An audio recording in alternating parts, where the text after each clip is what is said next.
Olá, você que me segue no Rodrigo Silva Arqueologia. Que bom estarmos de volta aqui para o nosso bate-papo semanal sobre Bíblia, teologia, história, arqueologia. E esse vídeo eu gravo aqui da cidade de Istambul, na Turquia, que é a antiga cidade de Constantinopla.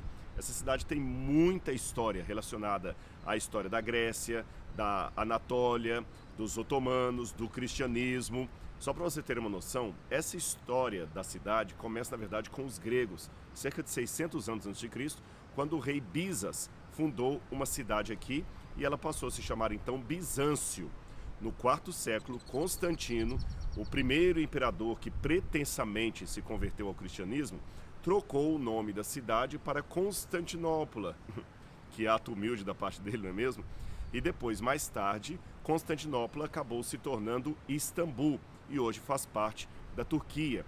Agora, é interessante que esta cidade aqui, que marca inclusive a história do cristianismo, como eu falei, ela foi sede da Igreja Cristã Oriental.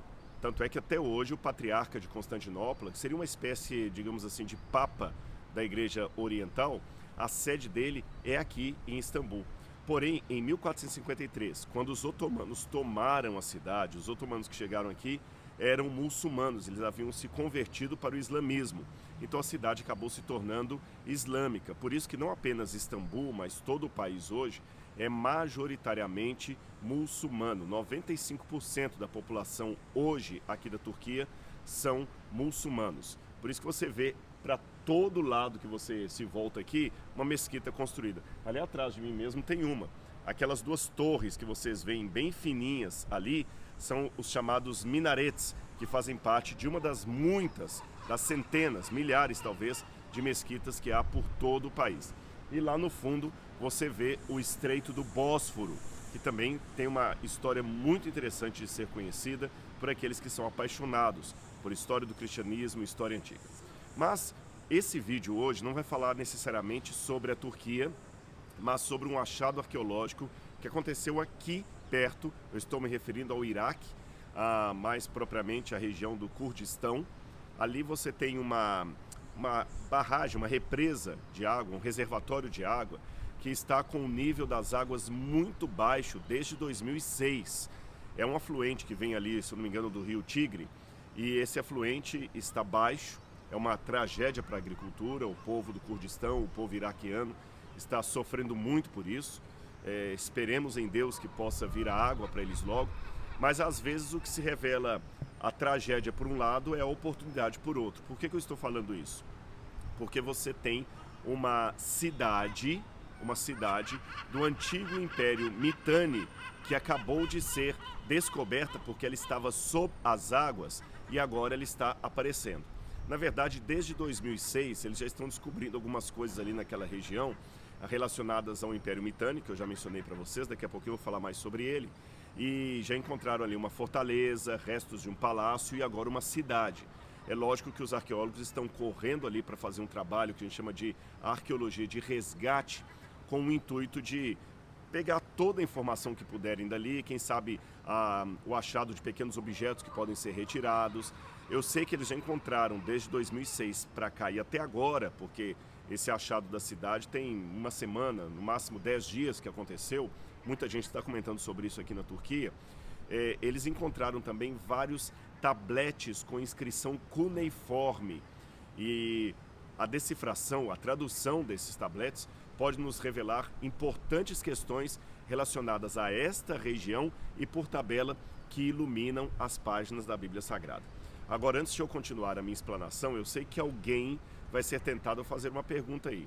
Mas espera aí, Rodrigo, na semana passada você colocou um vídeo criticando o achado da cidade de Ratanabá, lá na Amazônia, e agora você quer enaltecer uma outra cidade que foi encontrada, como você falou, na região do Kurdistão, no Iraque. Não é um preconceito de sua parte? Bom, só para lembrar a vocês, se você assistir o meu vídeo, aliás, se você não assistiu, assista, ele está aqui no canal do YouTube. Mas eu não duvidei do achado da cidade de Ratanabá. Eu até afirmei bem claramente, usando inclusive professores lá do MAI, da USP, o professor Eduardo Góes, por exemplo, que de fato eles encontraram cidades muito sofisticadas ali na Amazônia, tanto no lado brasileiro quanto no lado peruano ou boliviano, Inclusive nós temos universidades estrangeiras da Alemanha que também fizeram explorações ali, a USP, através do MAI, Museu de Arqueologia e Etnologia. Então eu não duvidei do achado da cidade. O que eu duvidei são dos 400 e tantos milhões de anos que o Urandi está falando que a cidade tem e da grande quantidade de ouro que está por debaixo dela. Então, quando alguém ficar chateado, mas você criticou... Não, eu não critiquei. Eu só falei o seguinte, para eu acreditar que tem ouro lá embaixo, eu tenho que ver algum indício disso, e não apenas a fala de alguém que é o pai do ET Bilu, tá certo? Esse que é o ponto. A gente tem que ser... a gente pode levantar hipóteses, evidências, mas nós temos que ser coerentes com aquilo que estamos levantando, tá bem? Bom, voltando a esta questão, assim como encontraram uma cidade, ou várias cidades, no plural, na região da Amazônia, também eles encontram cidades perdidas aqui no Oriente. E foi o caso dessa cidade. Provavelmente os arqueólogos da Universidade de Tübingen, que estão escavando lá, acreditam que esta seria a cidade de Zarruco. Zarruco, ou Zarrico, é uma cidade que provavelmente era um dos principais centros urbanos do Império Mitanni. Aí você pode falar, que império é esse, Rodrigo? Eu nunca ouvi falar desse Império Mitanni. Pois bem, de fato, a Bíblia não fala diretamente do Império Mitanni, mas é provável que ele tenha relação com a história da Bíblia, porque nós temos alguns povos mencionados na Bíblia, pelo menos 2 deles, que eu vou mostrar para você daqui a pouquinho, que faziam parte do Império Mitanni. E era um império de cultura hurrita. Essa cultura hurrita, ela tinha uma linguagem, era a língua hurrita, que era falada ali, e vários povos de cultura hurrita faziam parte do Império Mitanni. Eu vou ilustrar de uma maneira que você vai entender bem. Eu sei que aqui na América Latina há alguns países que não falam espanhol. É o caso do Brasil, é o caso da Guiana inglesa, da Guiana francesa. Porém, a maioria absoluta dos países da América Latina falam espanhol, tá certo? Então vamos supor que a América Latina fosse agora um império, o Império Latino-Americano. Agora, dentro do Império Latino-Americano, você tem peruanos, você tem argentinos, você tem bolivianos, você tem pessoal da Costa Rica, ou seja, você tem vários povos dentro do Império Latino-Americano. E a língua que une esses povos é o castelhano, ou espanhol, como alguns preferem. Tudo bem até aí? Ok. Então entenda que o Império Mitanni, conforme a comparação, a alegoria que eu fiz, o Império Mitanni seria como esse Império Latino-Americano. E o hurrita seria a língua falada por esses povos, que fazem parte do Império Mitanni. Agora você tem subgrupos ali. Eu vou dar um exemplo para você de um desses povos que faziam parte do Império Mitanni e são mencionados na Bíblia Sagrada. Desculpe, alguém começou a fazer uma obra de construção ali, vocês vão ouvir um barulho ao fundo, mas você sabe, ao vivo é assim. Eu poderia gravar esse vídeo do quarto do hotel, mas eu preferi vir aqui para o terraço para você contemplar um pouquinho a visão de Istambul, lá no fundo, tá bem? Então, quando a gente vai para o livro do Gênesis, capítulo 14, você tem a guerra de 4 reis contra 5. Você sabe que quando Abraão estava na região de Canaã, que hoje coincide com Israel, Ló, o seu sobrinho, resolveu habitar as campinas do Jordão e foi para a cidade de Sodoma. E houve, antes de Deus destruir a cidade de Sodoma e Gomorra e as cidades ali do vale, houve alguns reis que vieram da região da Síria, da Mesopotâmia, da atual Síria, da Mesopotâmia, para atacar esse povo que estava ali, inclusive o rei de Sodoma. Um desses reis que vieram era Kedorlaomer. Ele fez digamos assim, um conglomerado de países e vieram para atacar ali aquela região. E como Ló estava morando em Sodoma, Ló acabou sendo levado prisioneiro por aqueles homens, e Abraão, na única vez no Gênesis em que Abraão pega em armas para atacar alguém, é nessa situação, quando Abraão reúne 318 homens da sua própria terra e vai perseguir o sequestrador de Ló até Dan. E lá ele acaba libertando o sobrinho e não aceitando o espólio de guerra. Pois bem, entre os povos envolvidos aqui nesse conflito de Gênesis capítulo 14, você tem no verso 6 a menção dos Oreus. Depois você pode olhar na sua Bíblia aí, os Oreus. os Horeus eram parte do Império Mitanni, tá bem? Eles eram parte desse mesmo Império Mitanni que estão encontrando agora essa importante cidade ali na região do Iraque. Além dos Horeus, nós temos em Deuteronômio capítulo 7, versículo 1, a menção de um outro povo que também faz parte lá do reino Mitanni. São os Eveus, diz aqui, ó, Deuteronômio 7, verso 1. Quando o Senhor, seu Deus, os levar para a terra que vocês vão possuir e tiver expulsado muitas nações de diante de vocês, aí começa a citar, os Heteus, os Girgazeus, os Amoreus, os Cananeus, os Ferezeus, os Eveus e os Jebuseus. 7 nações. Deixe-me abrir um parênteses aqui. Quando a gente está lendo na Bíblia esses nomes, eu sei que a tendência, muitas vezes, é passar por alto isso aqui, pular isso aqui. Eu entendo, é claro, você não está acostumado com a geografia da época, que não é necessariamente a geografia de hoje, tá certo? Então, para você, até é dispensável que essas coisas estejam aqui. Mas, do ponto de vista teológico e também arqueológico, eu quero dizer que se eu acredito que a Bíblia foi inspirada por Deus, ora, se o Espírito Santo colocou esses nomes aqui, há uma importância nesse registro. E eu sei quão rico é você ensinar a Bíblia tendo duas coisas em mente. Quem já assistiu minhas palestras aí no YouTube já viu eu fazendo essa menção quando eu estudei a Bíblia com um alemão ateu chamado Peter Gasten, de saudosa memória, que já faleceu. Ele era ateu, mas morreu acreditando em Cristo e na palavra de Deus. O Peter, como uma cabeça alemã, com uma mente alemã, pediu que para estudar a Bíblia comigo ele precisaria de um atlas e de uma linha do tempo.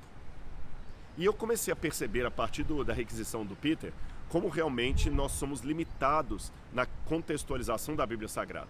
A gente só fala de datas estanques e eventos. Nabucodonosor, 606 a.C., Cristo morreu no ano 31, foi batizado no ano 27. Tá, mas o que significa essa data? Por que é 27 e não 28? O que estava acontecendo no mundo quando Jesus nasceu? Onde estava a Turquia quando Jesus nasceu? O que estava acontecendo na América quando Davi estava no trono em Jerusalém? Essas informações são muito ricas. Eu estou tendo depoimento de pessoas que estão viajando comigo aqui na Turquia, e quando eu comecei a explicar, por exemplo, a relação entre Constantinopla, Istambul e Roma, um casal mesmo de professores cultos, com doutorado, que estão com a gente no grupo, falaram comigo assim, agora a gente entendeu, porque nós fomos a Roma, visitamos Roma, e a gente voltou para casa perguntando assim, o que tem a ver a profecia bíblica com a Turquia? Por que tem a ver Istambul com Roma? Agora que nós estamos explicando aqui, eles entenderam. E já que eu fiz essa breve menção aqui ilustrativa, deixe-me dizer para vocês que o império dos Heteus, mencionado aqui, as nações, a nação dos Heteus, mencionada aqui em Deuteronômio capítulo 7, é a antiga nação da Turquia. Calma, deixa eu explicar para você, era um outro povo.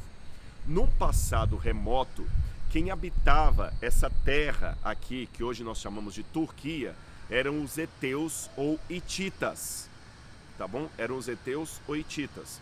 Só que depois o Império Hitita caiu, aí vieram outros povos habitar aqui na terra, depois na Idade Média você tinha os bizantinos, depois vieram os otomanos, que eram turco-otomanos, e quando os turco-otomanos tomaram a terra, aí depois, em 1921, aqui se tornou o país chamado Turquia, que antes era o Império Turco-Otomano. Tá bem? Então lá no passado remoto, por volta do 2º milênio a.C., o povo que habitava aqui eram os hititas. Aliás, é uma coisa interessante, eu já gravei programa sobre isso no Evidências. Até o século XIX, a maioria dos acadêmicos acreditava que os hititas nunca tinham existido. Acho que é interessante eu contar isso para vocês. A Bíblia diversas vezes fala dos hititas ou heteus. Heteus, com H, ou hitita, são o mesmo povo. Então muitos críticos da Bíblia, principalmente aqueles da escola alemã, acreditavam que isso era um mito. Falar dos hititas era uma coisa tão ridícula quanto falar dos cavaleiros da Távola Redonda e do rei Arthur. Isso é conto da carochinha, isso é mito da Bíblia. Até que os arqueólogos, explorando o sítio arqueológico aqui de Borgascoy, encontraram Hattusha, que era a capital do antigo Império Hitita, e comprovaram a existência dos hititas.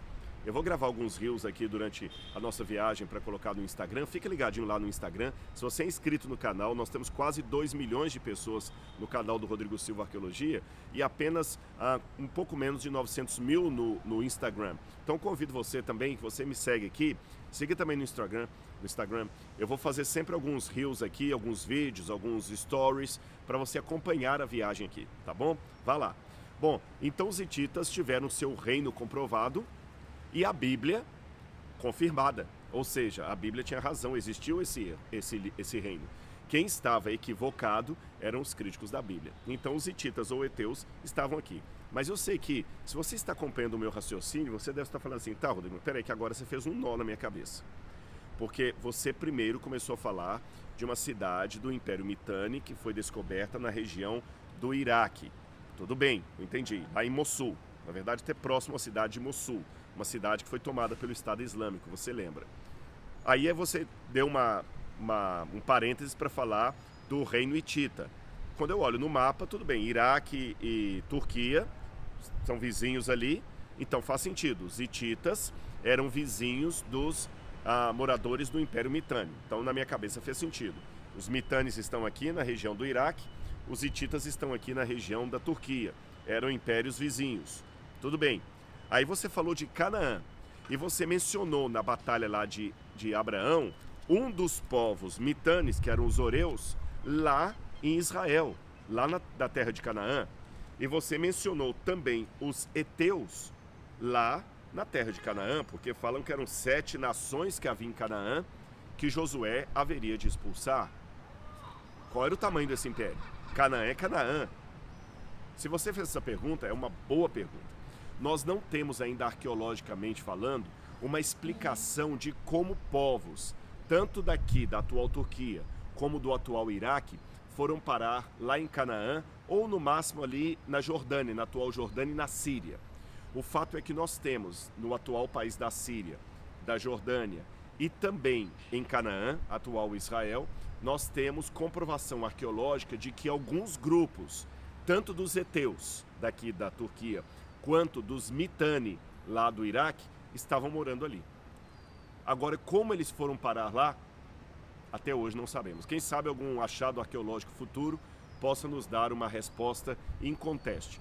A gente pode levantar algumas hipóteses, se você me permite. Uma dessas hipóteses é que havia no passado migração de povos por causa de um problema de seca.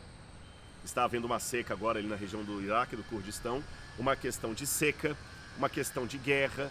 Povos acabam migrando e fazendo uma colônia em outro lugar. Por exemplo, imaginemos que daqui a 2.000 anos, eu acho que não vai ter 2.000 anos porque Cristo volta antes, mas apenas imaginemos que daqui a 2.000 anos os arqueólogos escavassem o Japão. Viam lá o Japão, o estilo de escrita do Japão, a estrutura arquitetônica japonesa, Tóquio, Nagasaki, Hiroshima, cidades japonesas. E aí, quilômetros e quilômetros e quilômetros e quilômetros longe da ilha do Japão, outros arqueólogos escavando São Paulo encontram um setor tremendamente japonês, o bairro da Liberdade. Os arqueólogos do futuro talvez vão se perguntar como é que nós temos bolsões de japoneses lá na América do Sul, lá no Brasil.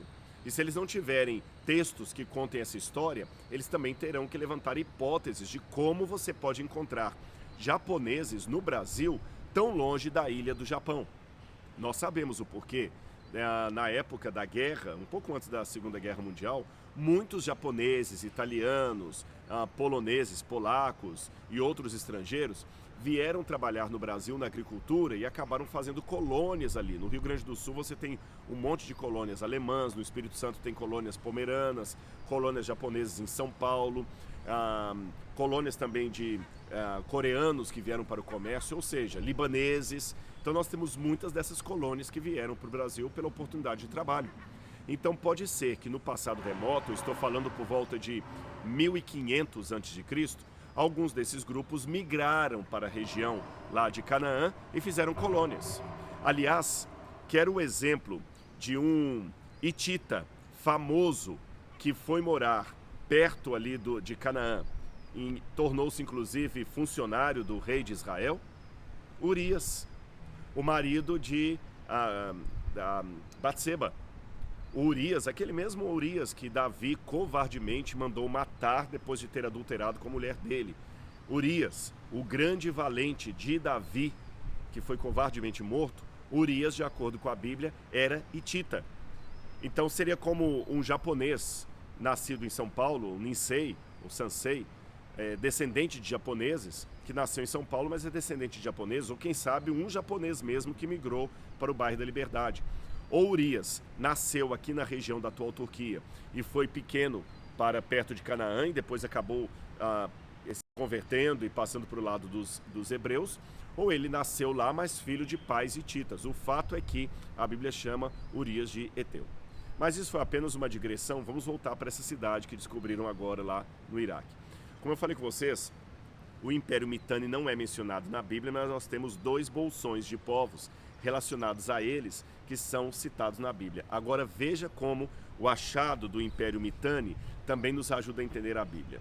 É que você tem a cidade de Nuzi, que também fazia parte desse conglomerado de nações, de Mitanni. E em Nuzi eles encontraram várias leis, códigos de leis, datados do 3º e 2º milênios antes de Cristo, portanto leis do período patriarcal, e essas leis mostram a legislação, a regra jurídica de alguns estranhos costumes que eu encontro entre os patriarcas. Por exemplo, nos tabletes de Nuzi e Eshnuna, eles encontraram uma lei que se uma mulher não podia ter filhos, para que o marido dela não ficasse sem descendência e ele não divorciasse dela procurando uma outra mulher fértil, ela podia, de acordo com a lei de Nuzi, que faz parte desse império, ela podia requisitar ao marido que legalmente dormisse com a empregada dela, com a escrava dela, e o filho da escrava seria, de certa forma, filho dela, que ela daria para o marido. É quase uma barriga de aluguel dos tempos antigos. Você está lembrando, é claro, da história de Sara, que quando não podia engravidar, falou com Abraão para dormir com a serva dela, com Agar. O comportamento de Sara é prescrito nessas leis de Nuzi. Percebeu? Outro comportamento dos patriarcas que também está ali na disposição legal desses tabletes que foram encontrados é que se um homem não tivesse filhos, para que as terras dele não passassem a estrangeiros depois que ele morresse, ou até inimigos, ele poderia nomear um dos seus escravos de confiança o seu herdeiro. E você sabe que Abraão, quando estava passando o tempo e ele não tinha filhos, e Deus falou assim, eu vou dar um descendente para você, Abraão falou com Deus, como será isso, Senhor? Porque eu já sou idoso e já nomeei Eleazar, meu servo, o meu herdeiro. Novamente eu tenho aqui uma disposição legal que está nesses tabletes de Uzi e que Abraão acabou usando. Um terceiro exemplo e último que eu posso dar para vocês. De acordo com essas leis de Eshnuna, quando você compra uma propriedade na mão de uma pessoa, essa pessoa lhe dá como comprovação da compra, como certificado de propriedade, alguns ídolos desse tamanho chamados terafim, ou terafins. Lá no Museu do NASP, que nós estamos construindo, que você deve um dia visitar, tá bom? Nós temos um acervo maravilhoso ali. Nós temos estatuetas originais de terafins, que nós estamos mostrando lá para você ter uma ideia como é que são esses ídolos. Então um terafim, um ídolo desse tamanho, é um certificado de propriedade. Então se eu compro uma terra de alguém, eu ganho os terafins. Numa eventual disputa, o juiz perguntará, tá bom, a terra é minha, não, a terra é minha. Com quem estão os ídolos? Comigo. Eu mostro, automaticamente eu sou o dono da terra e da herança. Aí você vê por que Labão, quando estava com Jacó, enganando Jacó, e Jacó sai da casa de Labão, seu sogro, a Raquel, esposa de Jacó, rouba os ídolos do pai. E quando Labão dá falta dos seus ídolos, ele vai correndo desesperadamente atrás de Jacó e Raquel para reaver os ídolos dele. Os ídolos eram pequenos, a Bíblia fala que Raquel escondeu os ídolos sentando numa almofada em cima deles, e os ídolos que nós temos no NASP são pequenos, e na lei de Eshnuna há a prescrição que o dono do ídolo é automaticamente o dono da propriedade numa eventual disputa jurídica, você tem aí o contexto histórico da Bíblia Sagrada. Esses tabletes não provam, para longe de qualquer questionamento, a datação dos patriarcas, nem a existência deles, mas ilustram comportamentos dos patriarcas que, se não fossem essas leis encontradas nesse Império Mitanni, nós não saberíamos explicar. Aí você entende agora o meu fascínio em relação a esta cidade que está aparecendo agora, ali na região do Kurdistão, do Iraque, perto de Mossul. É lógico, como eu falei, eu oro a Deus para que a água volte, porque o pessoal precisa da agricultura. Eles estão sofrendo com uma seca, se eu não me engano, desde 2006. Mas enquanto a água não chega e o nível da água está baixando e essas cidades estão aparecendo, os arqueólogos estão aproveitando um período de paz, porque não tem Estado Islâmico lá mais, graças a Deus, pelo menos a grande parte deles foram expulsos ou mortos ou presos. Então eles podem agora fazer o rescaldo ali, vamos dizer assim, a arqueologia de resgate e encontrar esses tabletes, que eu estou ansioso para ler os artigos científicos que vão ser publicados a esse respeito e as traduções desses tabletes. E quem sabe, num próximo vídeo, num próximo programa Evidências, eu não estarei explicando novas coisas da Bíblia com base nos achados que estão sendo encontrados agora, enquanto eu estou gravando esse vídeo para vocês. Então, gostou do conteúdo? Então deixe-me aproveitar e fazer um convite. Eu tenho o curso A Bíblia Comentada com Rodrigo Silva. E para honra e glória de Deus, eu estou muito feliz com o feedback que eu estou recebendo do curso. Inclusive aqui, no grupo que está me acompanhando pela Turquia, há pessoas que estão estudando. E é gostoso você escutar o depoimento de pessoas que dizem assim: Rodrigo, eu estou há tantos anos na igreja e agora com o curso eu estou entendendo essa passagem. Tem uma mensagem que eu faço ali, até citando um artigo científico de um ex-aluno meu que está fazendo doutorado nos Estados Unidos, sobre a forma como os arcos eram voltados para o conquistador depois de um acordo de paz, para explicar o arco que aparece ali depois do dilúvio. E uma pessoa mandou para mim uma mensagem toda agradecida, que agora ela entendeu o pacto que Deus fez com Noé, como é que isso é claro. E você tem pessoas com doutorado que estão agradecendo pelo curso, pessoas com curso primário. Às vezes me chama a atenção que alguns que deixam um comentário ali elogioso, agradecendo, cometem erros de português. Teve uma pessoa que escreveu assim: agora está ficando fácil para mim entender. E o fácil, eu citei como ele escreveu ali, o fácil, ele escreveu F-A-S-I-O, fácil, para mim entender. É lógico que quem escreveu isto não tem uma gramática da língua portuguesa muito rebuscada. Mas antes que alguém pegue este erro de gramática para fazer piadinhas contra um irmão que talvez na sua simplicidade não teve oportunidade de estudar, eu já vejo isso com louvor. Sabe por quê?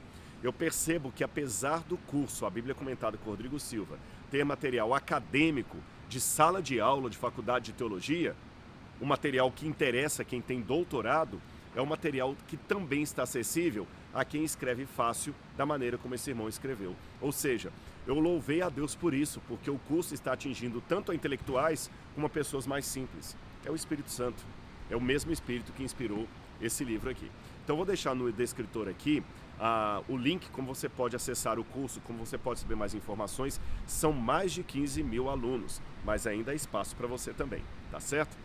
Que Deus abençoe você, muito obrigado pelo seu carinho, pela sua participação, e o meu objetivo é esse: levar cada vez mais conteúdo ilustrativo da arqueologia, da Palavra de Deus, para você em sua casa. Um grande abraço e até o nosso próximo encontro. Tchau, tchau.